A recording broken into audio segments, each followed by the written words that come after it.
Dona Nicinha, a cantadora de ternos de reis, conhecedora do canto das lavadeiras e dos sambas do lugar.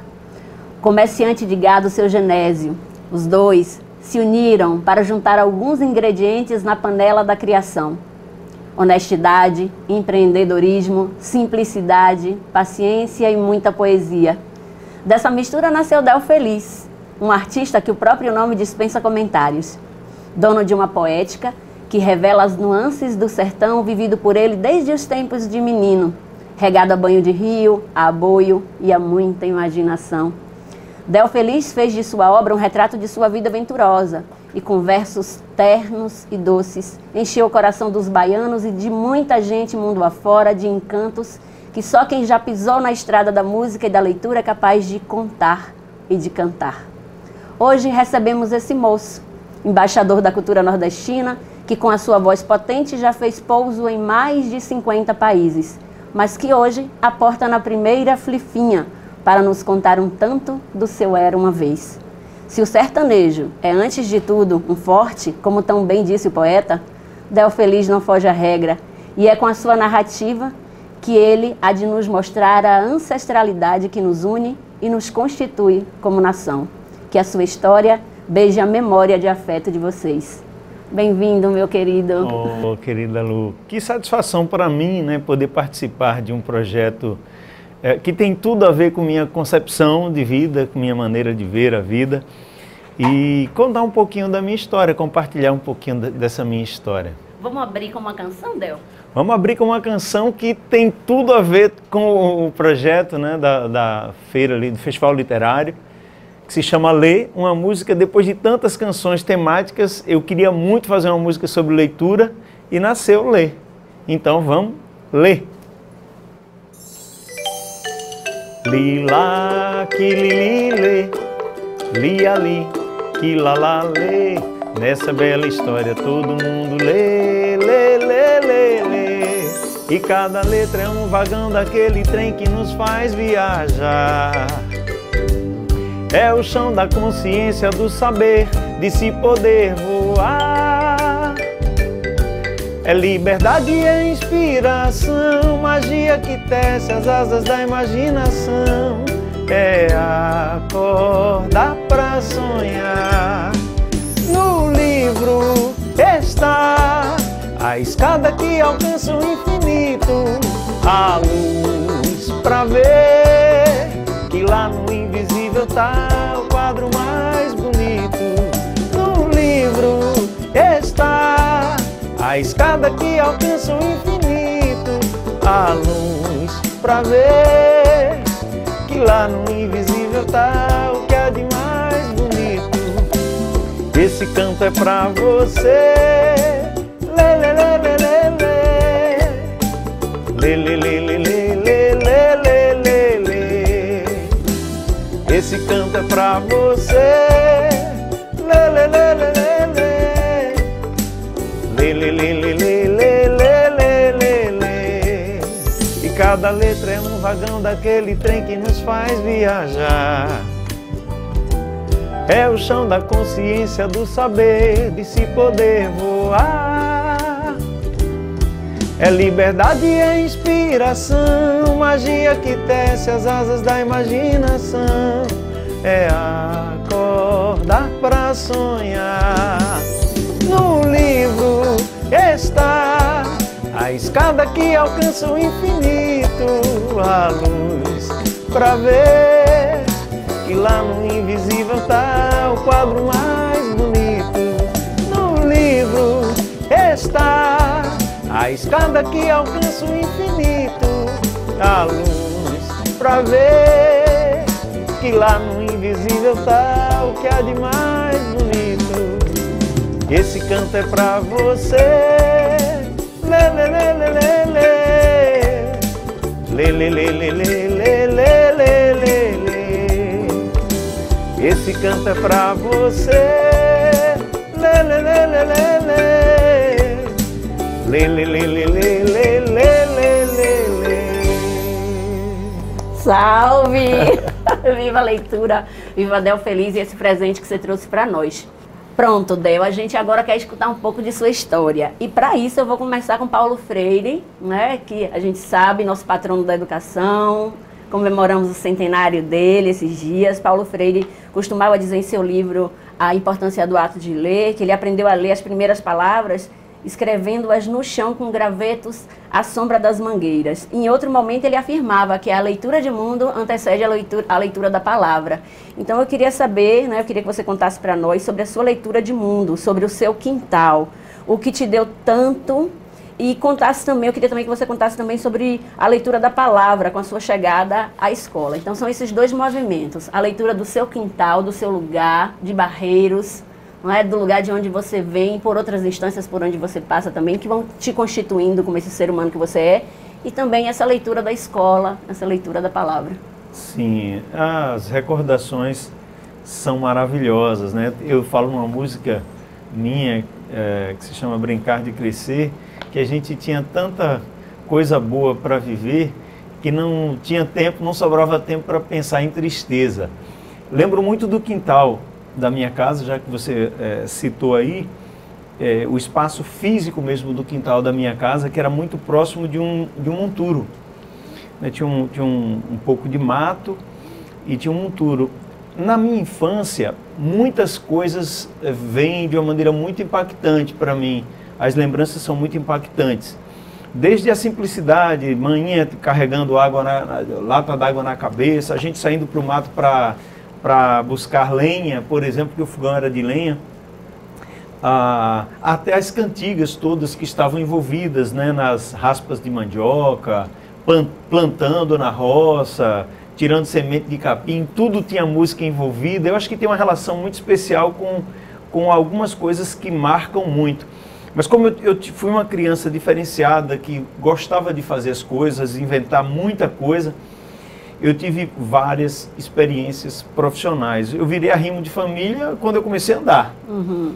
Então, marcou muito para mim as muitas experiências, né, de buscar um auxílio para que a gente tivesse a subsistência, a base. Como o homem da casa, entre aspas, né, ali muito jovem, arrimo de família. E essa relação, voltando para a questão do quintal da minha casa, me rendeu inclusive a experiência de catar lixo, né, de catar lata. Na época tinha os tubos de creme dental, eram de alumínio, né, tinha um valor maior, inclusive do que várias latas de óleo, por exemplo. E uma das atividades que eu tinha era também catar lata. Vendi geladinho, fui auxiliar de padeiro, diarista, camelô, balconista, fui pintor, né, abrindo letreiros, como se falava lá no interior, mas tudo para mim teve o auxílio de uma curiosidade e de um interesse em aprender e fazer as coisas de maneira diferenciada, de fazer bem feito. Eu acho que juntou um pouco da necessidade com alguma coisa que foi despertada em mim de que eu deveria e precisava fazer as coisas bem feitas. E é muito curioso que nessa relação de catar lixo, eu tive acesso aos primeiros livros, né? Eu achava ali aquelas coisas, às vezes eu era atraído pelos desenhos, como encontrei alguns mangás antigos, né, que me mostravam ali aquelas pessoas diferentes, aqueles lugares muito diferentes. Me atraía a curiosidade, eu queria conhecer mais, e nessa curiosidade para conhecer mais, ler era fundamental, né? Então, além de me dar acesso a informações diferentes, numa situação extremamente adversa que eu tinha na minha infância, era muito pouco tempo para brincar, muito pouco tempo para ler, mas o interesse era tamanho que me colocou diante daquilo, daqueles desafios. E eu passei, é engraçado porque eu passei também a anotar palavras que eu encontrava em alguns livros, quando eu ia ler alguma coisa e encontrava uma palavra que eu não entendia. O primeiro impulso era anotar aquela palavra e procurar em dicionários. Nós vivíamos numa época em que o computador sequer existia, né? Não dava para dar um Google. Não dava para entrar no Google, não dava. Então lá vou eu, anotando as palavras, pesquisando, e a ideia era botar essas palavras no meu repertório no dia a dia. Então, cada dia que eu aprendi uma palavra complacente, eu tinha que arranjar algum assunto que entrasse complacente, né? Inexorável, eu tinha que falar essa palavra. Então, eu tinha que puxar assunto com os mais velhos, sentava no bar, sentava numa venda, e o pessoal começava a dizer, esse menino é diferenciado, esse menino é diferente, esse menino é danado. E aí as relações foram me empurrando para uma responsabilidade, né? Porque eu acabei estudando com a professora que era a melhor do lugar. A minha mãe lavava a roupa dessa professora para que eu estudasse com a melhor professora. E eu que comecei a estudar com ela, sem saber direito o meu nome ou o nome da minha mãe, consegui retribuir o carinho da minha mãe, o esforço da minha mãe para que eu estudasse com a melhor professora, passando os 4 anos em primeiro lugar, o que foi um feito histórico, né?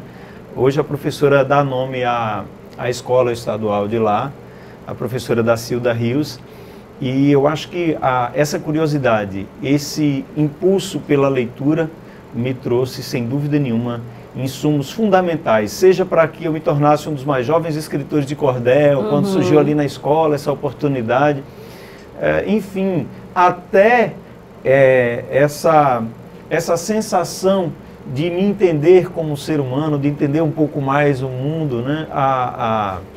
É um processo de expansão de cada indivíduo você poder ler. Não só nos coloca numa situação melhor para escrever, né? Ou ligar aquela chavezinha do senso crítico, mas despertar sonhos, nos fazer acreditar que é possível, né? Eu acho que eu sou um exemplo de que acreditar é possível, sonhar é possível, e acabei realizando um monte de coisas boas, acreditando aí uma boa parte nessa ideia de ler um pouquinho mais e de ter essa curiosidade pelos livros ainda que não escolhidos, né? Os livros que me escolheram, né? Que encontrei ali perdidos. É um movimento bonito também, o movimento da falta, né? Na falta a gente sente o desejo também, que é estar perto dos livros. Quando você disse que entrou na escola, né? Pela mão da sua mãe, e na relação com sua professora, você consegue ficar ali nos 4 anos em primeiro lugar. Eu acredito que você tenha aprendido a ler muito cedo. E aí a minha pergunta é: você tinha alguém no seu entorno que acreditava, que dizia o tempo inteiro que você podia? Você acha que você atribui olha, eu consegui fazer esse processo muito cedo porque alguém que estava ali, ou mãe, ou as outras pessoas, né, da sociedade de modo geral, diziam, esse menino pode, você pode, Del, você... Eu acho que essa chave, ela é fundamental, e eu tenho certeza que ela foi fundamental para mim. Como eu não fui, num primeiro momento... não tive o convívio diretamente com meu pai, eu não tinha sido registrado, enfim, meu pai não vivia com a minha mãe. Era muito comum as pessoas dizerem, vá procurar seu pai, porque meu pai era um cara de posse, tá? Vá procurar seu pai vai lhe ajudar, vai fazer não sei o quê, esse menino é danado, se seu pai te ajudar, você vai longe. Eu acho que muito mais do que o dinheiro do meu pai pudesse me dar, né, de estrutura, o que eu considero fundamental para mim vem das falas da minha mãe, que era ela dizer para mim desde pequenininho. Eu me lembro, desde pequenininho as pessoas perguntavam, ele é filho de Genésio, né? Esse é o filho de Genésio. E a minha mãe dizia, vai ser mais homem do que o pai, vai ser mais rico do que o pai, vai ser melhor do que o pai, mais querido do que o pai. Então, meu pai era um cara de muita posse, né? Então eu olhava assim, como é que pode, né? Mas eu vou acreditar. Se minha mãe está dizendo, é porque eu posso. Ela repetia isso muito. Na minha infância eu ouvi muito minha mãe dizer, vai ser mais homem do que o pai. Não precisa de nada do pai. Eu não quero que procure nada. Minha mãe não queria que a gente pedisse nada, né, para o nosso pai. E eu acho que isso foi um combustível fundamental para a minha vida, né? De ouvi-la dizer, vai ser grande, esse menino vai ser grande. Aumenta a nossa responsabilidade, né? Eu acho que alguma coisa lá dentro nos diz, é possível. Isso. E não tenha dúvida de que quanto mais você se entrega nessa coisa de aprender, né?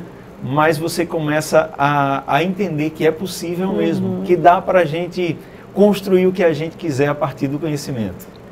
Massa. Eu tenho uma pergunta agora sobre o sonho, que é uma outra Sim. categoria que eu acho que te interessa também. Sim. Tem um poeta que eu gosto muito que se chama Sebastião da Gama, que escreveu um poema que se chama Pelo Sonho é que Vamos. E esse poeta inspirou, não é, o Luiz Fernando Carvalho, que na minha opinião é um outro poeta, né? É um diretor e roteirista, foi ele que fez a minissérie Hoje é Dia de Maria. E tem um trecho do Hoje é Dia de Maria, né, que está na boca do Dom Chico Chicote, que é um personagem interpretado pelo Rodrigo Santoro e que é inspirado no Dom Quixote. E o texto diz assim, ó, são dois personagens. O primeiro é o Asmodeu, e o Asmodeu diz: está aberto o julgamento, senhores! Para que precisamos desse tipo de gente? Em que ele é útil à nossa cidade? Cultiva ideias antigas, utópicas, perturba a ordem pública e agita esse povo miúdo sem nome nem sobrenome que vive pelas beiras. E aí o Dom Chico Chicote, que é o nosso Dom Quixote, responde: eu acuso essa cidade de descrença. É uma cidade que pensa, mas não fantasia. Raciocina, mas não cria. Acusa essa cidade de desistência. Acusa essa cidade de não mais acreditar que a inocência pode ainda nos guiar. Acusa essa cidade de ter se rendido ao cinismo, ter brutalizado a ciência e esquecido a poesia. Ó, galardoados senhores, não fechem a porta ao sonho humano, porque cidade que não sonha é cidade morta. No fim do tempo está um novo tempo. No fim da arte, a eternidade. No entanto, lutamos, mal rompe amanhã. Comovidos mudamos nós e mudamos o mundo. Acordem, vamos, que a alma ainda não se rendeu e não se renderá jamais. Passem os anos e retumba a nossa voz. Viva o coração humano! Chegando ou não chegando, haja frutos ou não, é pelo sonho que vamos, é pelo sonho que vamos. Del Feliz, conta pra nós como é que você alimentou o sonho de ser artista nesse país onde se pensa que o nosso ofício é para ser de graça. Conta ainda sobre as dificuldades do caminho e como você foi superando tudo. E não esquece de deixar uma mensagem para essa moçada que está no começo da estrada, no começo do sonho, tão cheia de esperança, mas que ainda não sabe direito por onde ir. Falar de sonho, eu não posso deixar de contar a minha história da varinha mágica. Conta. Né? Que para mim é a minha história, é a síntese da minha história. Nessa brincadeira de fazer muitas coisas, de ter que ganhar algum dinheiro para colocar em casa, e sempre tinha uma administração direta da minha mãe, né? Aquilo que eu ganhava, se sobrasse alguma coisa, quem sabia era ela, né? Uhum. Se teria algo ali que caberia a mim, né? Que seria passado para mim. E isso nunca representou um problema. E aí eu acabei fazendo muita coisa, muitas profissões, muitas responsabilidades ainda jovem, né? Eu tive um acesso à comunicação muito rápido, muito cedo também, no serviço de publicidade de lá. Eu virei radialista também, pegando caminhão, subindo em cima de caminhão e viajando em caminhão de barro. Passei dormindo em cima de uma caixa de papelão porque não tinha sequer um colchonete à época. Mas todas essas experiências ajudaram a formar o que eu sou e eu aprendi muito com cada uma delas. Uhum. Mas, ainda muito jovem, com cerca de 9 anos de idade, eu tinha um processo de viajar 8,5, quase 9 quilômetros até uma fazenda lá chamada Bebedouro. Eu sou de Barreiros, Riachão do Jacuípe, distrito de Barreiros, e fazia essa viagem para buscar couve e vender na rua. Lá eu dava comida aos passarinhos, depois cortava as folhas de couve, amarrava os molhos e voltava para vender na rua.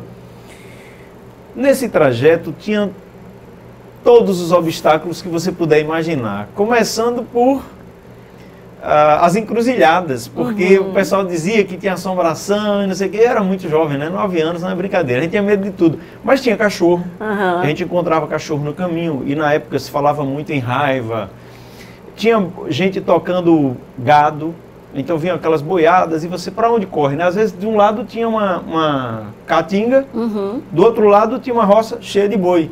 Aí para onde eu vou, né? Subia na cerca e era uma confusão, mas eu ia. Tinha codorna também, que era algo que me assustava bastante, porque a codorna, ela como defesa, né? Ela faz aquele barulho. E quando eu encontrava uma codorna, morri, né? Morri. Eu ouvi o barulho e disse, ixi, eu ia com muito medo. Não tinha cobra também, rastro de cobra. No caminho era muito comum, às vezes passavam cobras pela estrada e às vezes eu bastava ver o rastro, já me arrepiava. Mas nada destituía a minha coragem e a minha vontade de fazer o trajeto e buscar as benditas couves, que era a minha crença de que naquele caminho eu ia encontrar uma varinha mágica. Então estava ali a sacada, eu tinha que ir lá, porque nem tanto pela couve, que ajudava no sustento, né, de casa, mas a varinha mágica ia resolver o problema. E eu tinha várias coisas sonhadas a serem resolvidas pela bendita varinha mágica. Eu imaginava bicicleta, brinquedo, comida que a gente não tinha tanta assim, roupas diferentes, mas principalmente eu tinha um objetivo com essa varinha. Porque lá em casa o chão era batido, as paredes eram sem reboco, eu tinha dado um jeito lá de pregar com goma umas folhas de revista, né, para revestir a parede, e passava, né, para mim estava tudo bem. Colchão de capim e o pior que tinha era o teto. Porque o teto de lá de casa a manhã tinha feito um armengue, né, vamos dizer assim, com flechas de sisal, algumas cortadas ao meio, e telhas rudimentares, feitas por ela mesma, né? E aí a situação era muito ruim, porque passavam ratos por cima, né? Às vezes eu ia deitar para dormir, pelo chão nem tanto, a parede nem tanto, mas você botar a cabeça para cima para dormir, ainda ver um bichinho passar, caindo um negócio em cima de mim, eu achava aquilo muito ruim. Quando chovia a gente pegava o famoso pinico, né? Vai, corre, pega o pinico, pega uma panela, uma bacia e botava para parar, e ninguém dormia quando chovia, porque molhava em todo canto, né? Inclusive em cima da cama. E aquele teto era algo que eu realmente queria resolver. Eu precisava resolver aquilo. Então, quem resolveria para mim? A varinha mágica. E aí eu pegava, no caminho desse trajeto, qualquer pau que eu via, eu pegava, apontava lá para casa e ficava imaginando. Aí, às vezes, eu achava que era porque eu não tinha falado. Será que tem alguma palavra? Aí, trate-se, vrate-se, zungres. Tentava achar qual era a senha, né? Para o negócio funcionar. Falei, quando eu chegar em casa, vai estar lá. E eu sempre acreditava, ia fazendo. Isso durou um tempo, obviamente, né? Durante muitas viagens, eu acreditando que ia encontrar a varinha mágica. E aí, muito tempo depois, já no início da minha carreira, eu parei para pensar e digo, meu Deus, lembrado pela minha irmã, inclusive, que chegou a andar comigo e tal, lembrando daquelas histórias. Eu falei, como eu fui ingênuo quando duvidei da varinha. Porque todas eram mágicas, né? Todas as varinhas são mágicas. E a prova é tão grande que hoje, em qualquer canto que eu vou, tô no Canadá, no Japão, nos Estados Unidos, em qualquer canto. Estou em Londres, aí estou no jardim daquele ali, aí eu vejo uma varinha diferente, eu digo, é aquela. Pego a varinha e mentalizo alguma coisa. Eu sei que as varinhas todas são mágicas, né? Eu sei que as varinhas todas são mágicas, então não vou deixar de acreditar nunca. Me contaram um segredo que Del já achou essa varinha, viu? Tá escondido, não quer dizer pra gente. Não é que é o seguinte, o que muda não são exatamente as varinhas, porque são muitas varinhas mágicas, né? Mas o que muda é o sonho. E é importante que seja assim, né? Que a gente vá realizando alguns e vá transformando. Hoje já não são tão dramáticos assim os sonhos, mas são não menos importantes, porque é fundamental a gente continuar sonhando e é ótimo que a gente possa, além de sonhar, acreditar nessas varinhas mágicas que estão soltas por aí. Boa, Del. E é pelo sonho que vamos para a próxima questão. Olha só. Nós temos na UFES um projeto que se chama Cacimba de Histórias, Sim. Vidas e Saberes dos Contadores de Histórias Tradicionais de Cidades do Interior da Bahia. É uma proposta de pesquisa e extensão, Sim. que tem como objetivo beber na fonte, não é, da memória dos mestres e mestras narradoras que estão aí espalhados pelo interior da Bahia. E fazer um intercâmbio, promover um intercâmbio de saberes entre a universidade e esses mestres, né, que a gente também conhece. Eu sei que você tem muitos mestres da tradição em seu entorno, né, e uma mestra em especial tem tocado profundamente a sua vida e a sua carreira, que é a dona Nicinha, a quem todos aprenderam contigo a chamar carinhosamente de Mainha. Conta pra nós o que você aprendeu com essa senhora de 80 anos que canta, conta e que com seu jeito simples e resiliente de ver a vida, plantou em você a semente da música e da poesia. Falar de Mainha é sempre emocionante, né? Mainha é um pedaço é o pedaço melhor da minha história, né? Sempre que eu vou falar de mim, tem que ter manhã. Eu me lembro muito da gente em situações muito difíceis. Nunca faltou, assim, o mínimo para a gente comer, eu acho que não. Mas a gente nunca teve folga de escolher o que a gente ia comer ou a quantidade que a gente queria. Quando tinha, por exemplo, comprava pão ou bolacha, era um dia bacana, porque a gente tomou muito café com farinha, manhã fazia fufu, quando tinha abóbora era um negócio de comer abóbora de manhã, meio-dia e de noite, e eu nunca me conformei com isso, eu nunca aceitei que fosse essa a realidade, né? Tinha que mudar, mas sempre aceitei, né? E agradeci o que a gente tinha. Até para você ter força para construir alguma coisa melhor, você precisa agradecer. Mas eu acho que o que eu considero de mais sofisticado que a gente tinha era, por exemplo, ir deitar para dormir, não ter comido exatamente o que queria, nem na quantidade que queria, e manhã, depois de passar o dia no Rio, chegar lá e cantar para a gente, por exemplo, deitar na cama e cantar para a gente. Eu acho que isso aí não tem preço, né? Minha mãe tem uma força na minha história que vem muito do que ela disse que eu seria, né? Do que ela impôs que eu seria e me fez acreditar nisso, mas alguns exemplos são muito marcantes. A gente não tinha, por exemplo, muita carne em casa. A gente não comprava muita carne, era muito raro assim. Mãe comprava carne com osso, como a gente fala no interior, mas ela comprava muito também um negócio que chamavam lá de corredor, que eram os ossos que restavam dos magarefes lá que vendiam a carne e tiravam aqueles ossos, e a minha mãe comprava para a gente cozinhar com a verdura e aquilo dá um gosto de carne. Era o que a gente tinha, vamos lá. E ainda assim, às vezes alguém matava um boi, fazia uma festa, a gente não tinha energia elétrica. Aí o pessoal pegava aquela panela de carne, aquele negócio, mandava para a gente. Amanhã reunia a gente ali, a gente comia, e quando a gente terminava de comer, geralmente quando a gente ganhava assim, uma quantidade, né, grande de comida, generosa, de carne, por exemplo, a gente, quando terminava de comer, ela perguntava se a gente estava satisfeito, e quando a gente sinalizava que sim, ela dizia: agora vocês vão levantar, pega a panela aí e vão levar lá na casa de Pedrina ou de Rosa de Genaro, que eram mães, né, que tinham mais filhos do que ela, já estão lá. Hoje eu tenho certeza que não tem, e vocês vão lá e vão levar, porque esse ensinamento de manhã, eu acho que não tem nada mais simbólico e significativo para mim do que isso,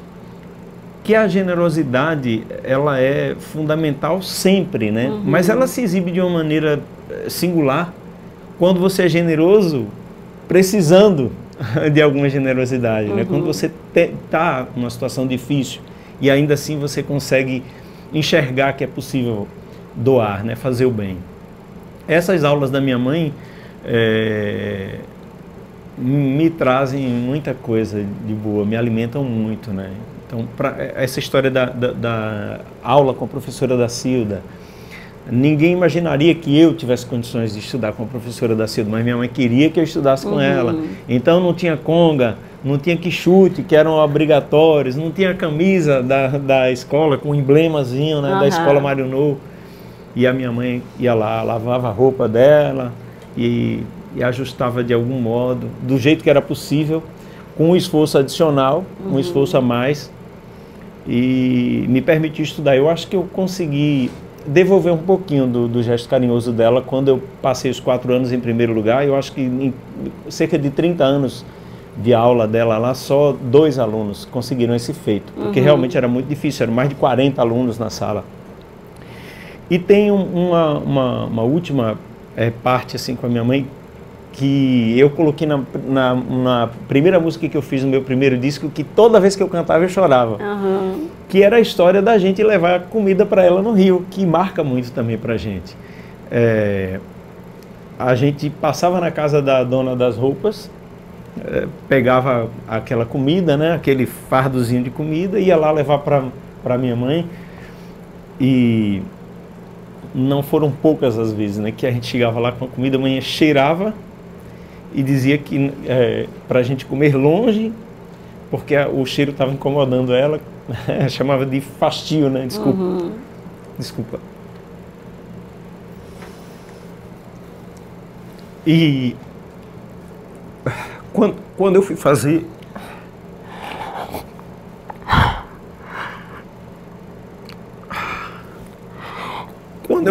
o meu primeiro disco,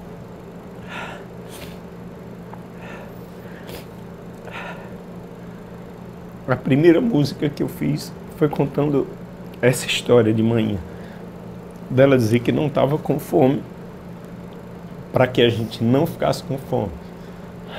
Então, eu não gosto da ideia assim de... Não é tristeza, exatamente, nem vítima.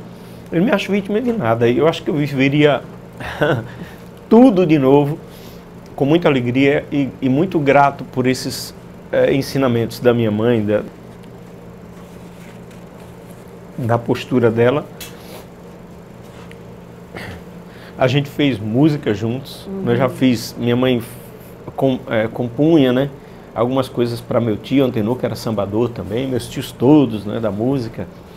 E aí eu já fiz música junto com a Mainha. Ela já foi para o palco com você? Gente, no meu primeiro DVD, eu fui convidado pelo prefeito de Amargosa para fazer meu DVD no São João de lá. Né, ele faleceu agora de Covid. Valmir.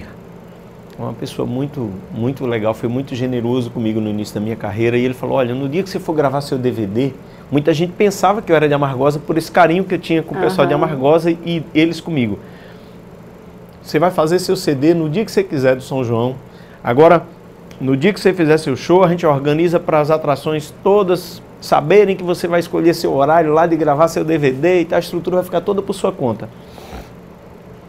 E aí a gente organizou de uma maneira em que eu fiz a música de Amargosa, que depois foi um sucesso. Hoje eu sou cidadão de Amargosa, eu recebi homenagem de dezenas de cidades da Bahia e de outros estados, virei comendador de Salvador e comendador do estado da Bahia por conta, em parte, desse projeto, né, de contar a história de cidades através de música. E na gravação desse DVD de Amargosa, eu tive a ideia de levar Mainha e Tia Luzinha como atrações para cantarem em cima do palco comigo, né? Lindo. Lá vão as duas. Pessoal, será que você consegue Flávio José, Alcimar Monteiro, não sei o que? Eu tenho melhor do que qualquer outra atração, Mainha e Tia Luzinha. Porque na época, claro que seria maravilhoso, Flávio José, Alcimar, Geraldo Azevedo, tantos outros artistas com quem depois eu fiz parceria, mas no São João era impossível, né? Era impossível, eles estavam todos fazendo seus shows, cuidando de suas carreiras e nesse dia de gravação foi bem marcante, choveu bastante, foi um dia bem complicado, né?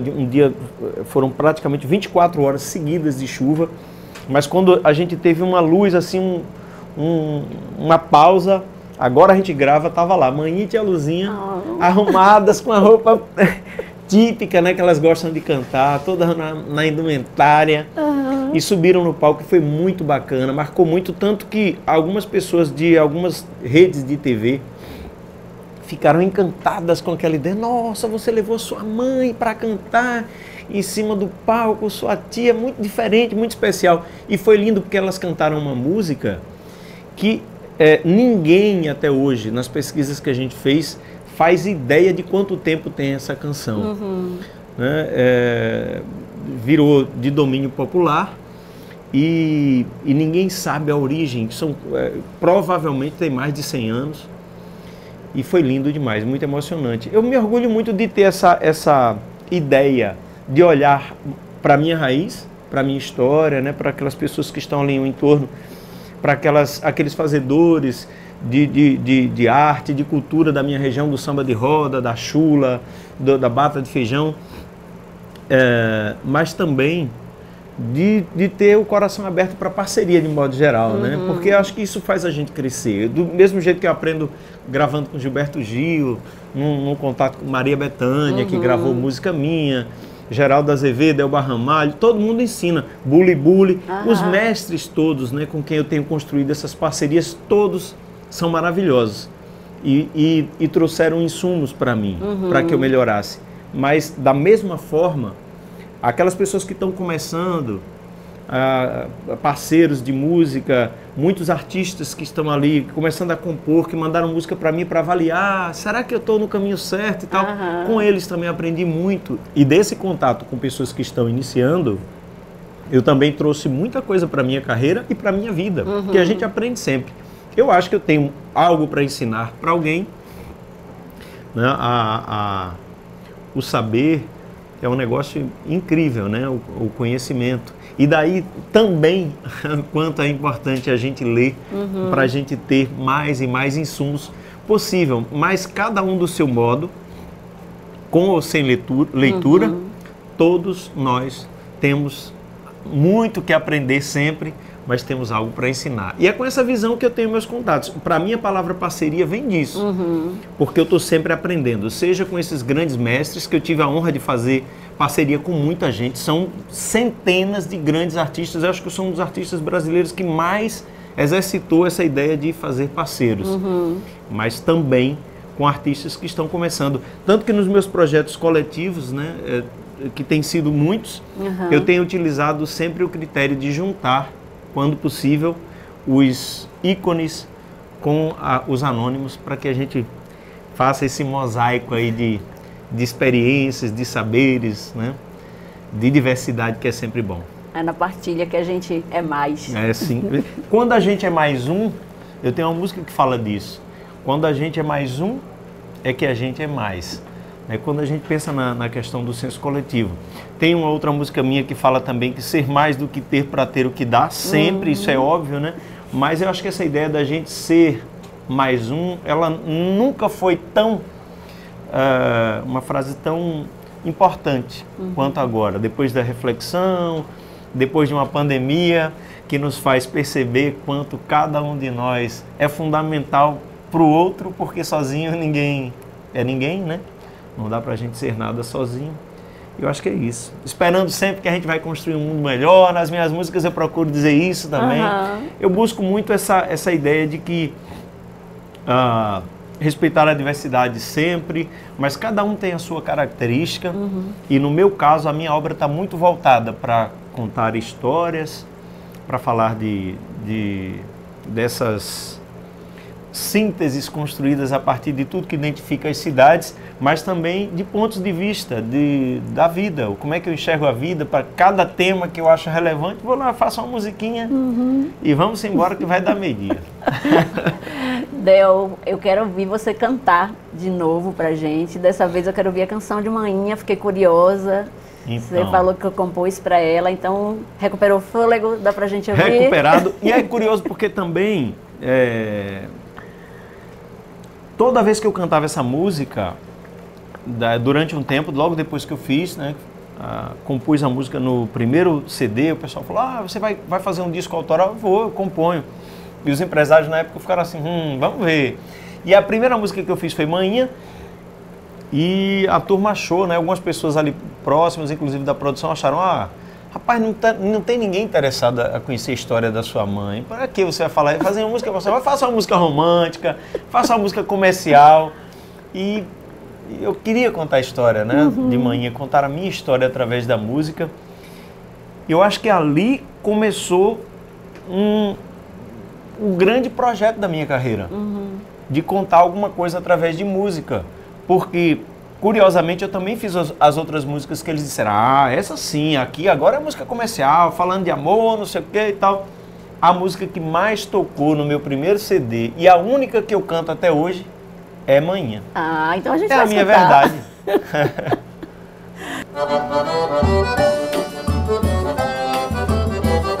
Era a dona Anicinha que dizia assim, vamos embora correr da meia, menina. Tira o pé do chão. Vou cuspir no chão.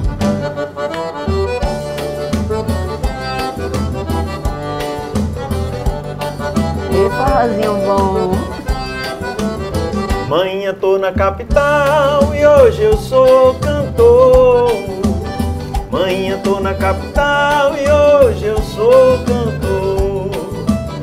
Mainha, tô na capital e hoje eu sou cantor. Mainha, tô na capital e hoje eu sou cantor. Tive que partir tão cedo, quantas vezes nem dormi, mas não deixei de sonhar. Com você eu aprendi ouvir a voz do sofrer, me dizer pra ajudar. Manhã, você nunca tinha fome quando a comida era pouca, para nada nos faltar. E hoje eu posso agradecer, pois ser rico é ter você e ainda poder cantar. Amanhã tô na capital e hoje eu sou cantor. Amanhã tô na capital e hoje eu sou cantor.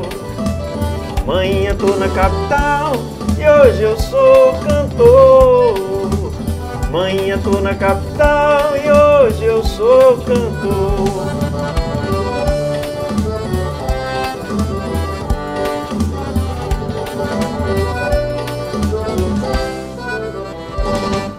Eita! Um beijo, manhã, que eu sei que você está assistindo a gente, viu? Essa foi a forma que eu encontrei na época de dizer amanhã que eu estava feliz demais, estou na capital, morando em Salvador, porque eu morei em muitos lugares, né? Isso aí minha vida sempre foi, e eu acho que tudo foi uma escada mesmo, né? Não, sem nenhum demérito para as cidades menores, mas até nesse sentido de você fazer um percurso.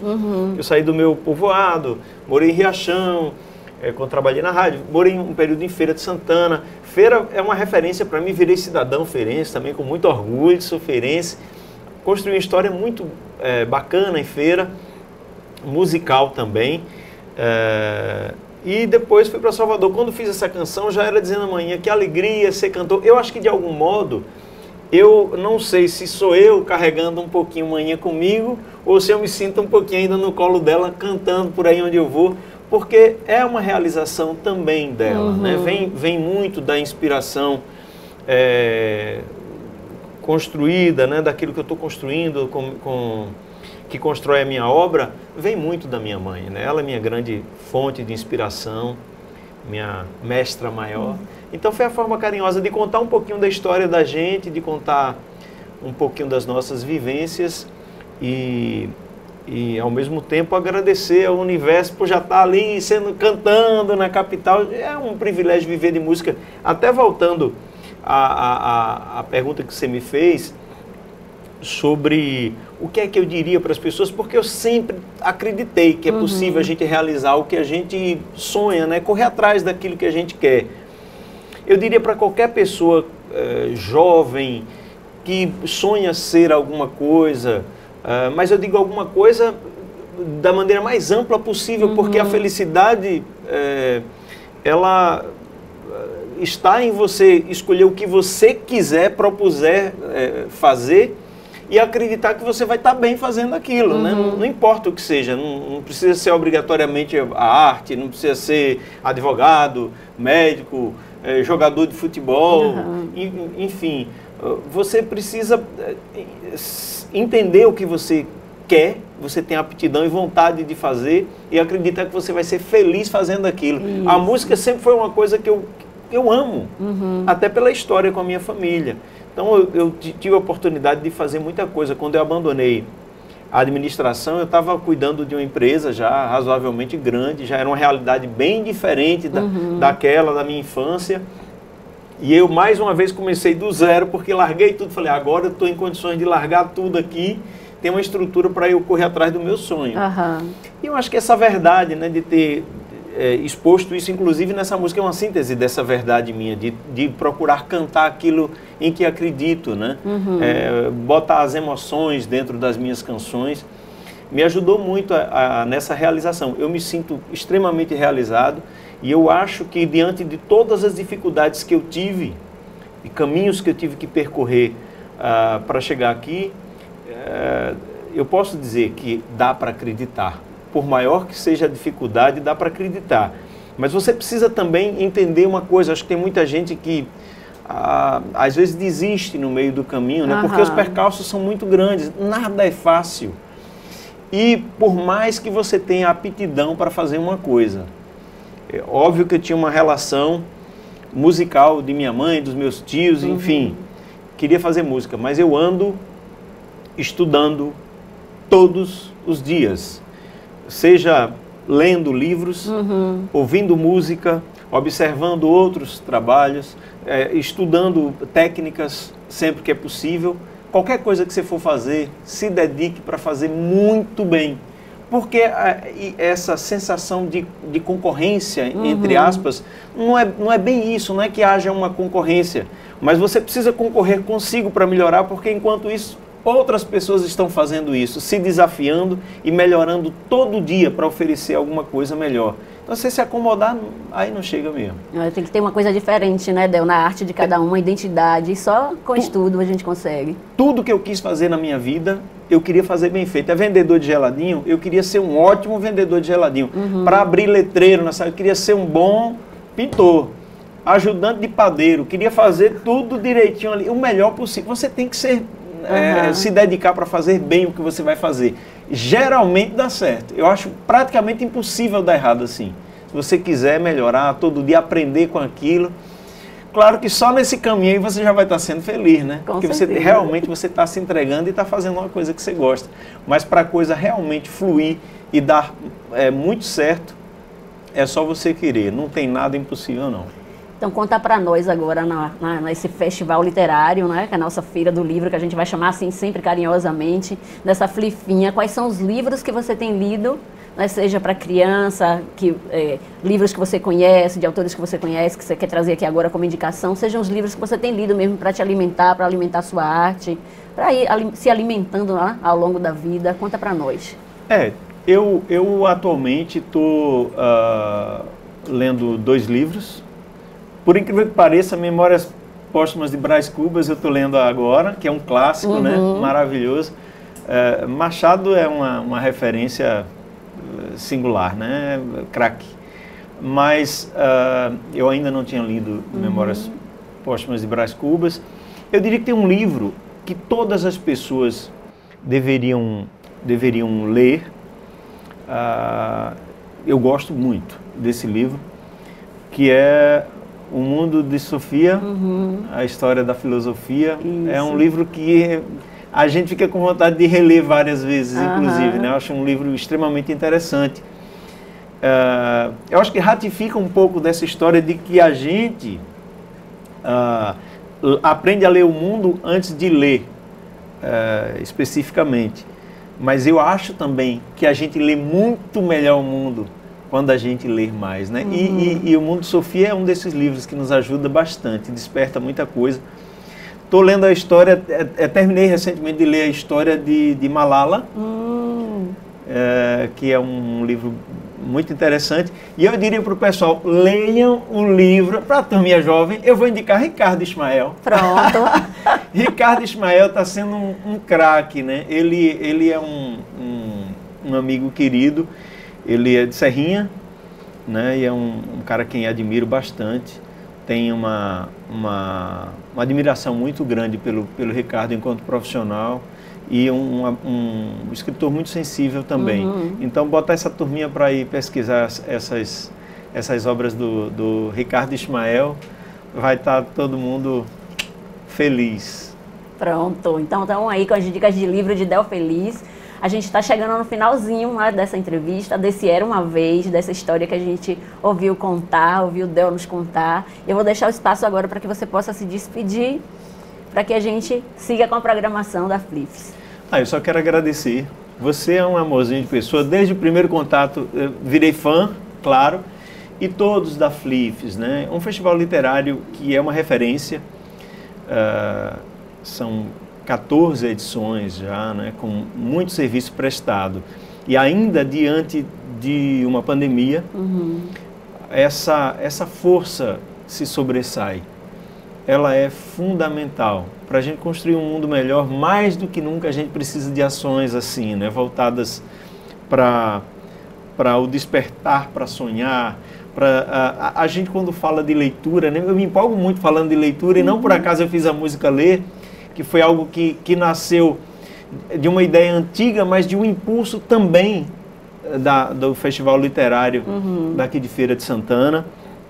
Depois do contato com vocês, eu cheguei a comentar com a Andréia, eu falei, agora eu vou fazer a música, porque estou empolgado, e mostrei a ela em primeira mão, e o pessoal recebeu muito carinhosamente essa música, porque eu acho que, mais do que nunca, a ideia da gente estimular as pessoas para lerem, saberem, perceberem, né, que o caminho, a chave para você crescer enquanto ser humano, ter mais criatividade, despertar para escrever melhor, para construir. Veja que a leitura invariavelmente transforma, diminuindo as desigualdades. A gente está falando de resultados objetivos, né? Diminui a violência, né?